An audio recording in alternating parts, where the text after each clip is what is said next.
மன திரும்புங்கள், இயேசு நல்லவர், கர்த்தர் நல்லவர் என்று ருசித்து பாருங்கள். அவர் நல்லவராக இருக்கிறார், அவர் மகா பரிசுத்தர், பரிசுத்தராக இருக்கிறவர். இயேசு ஒருவரே உங்கள் வீட்டுக்கு அற்புதங்களை செய்வார், அதிசயங்களை செய்வார். சகை என்று ஒரு மனிதன் இருந்தான். அவர் சமுதாயத்தில் தள்ளப்பட்டவனாக இருந்தான். ஒரு சொந்த பந்தத்தால் ஒதுக்கப்பட்டவனாக இருந்தான்.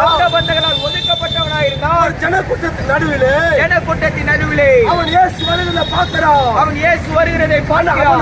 ஆனால் அவனோ இயேசு எப்படியாப்பட்டவர், உள்ளத்தில் ஒரு ஆசை.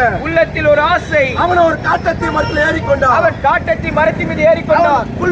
அவன் மிகவும் குள்ளன். நம்மளை போல சரிசரமான மனிதன் கிடையாது. ஆனா இயேசு அவனை தேடி வந்தான்.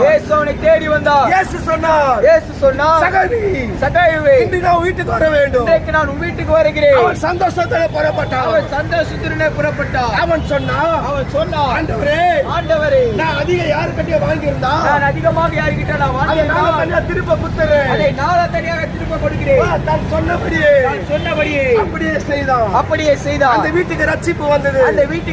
அவன் ஆபிரகாமின் குமாரனாக இருக்கிறான்.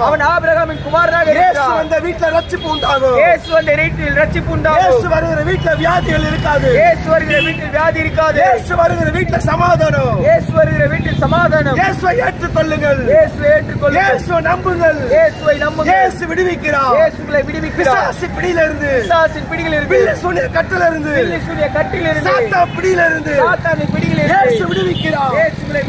எப்படிப்பட்ட வியாதியா இருந்தாலும் சரி, இயேசு குணமாக்க வல்லவராக இருக்கிறார். அவரை ருசித்து பாருங்கள். இயேசு நல்ல தெய்வமாக இருக்கிறார்.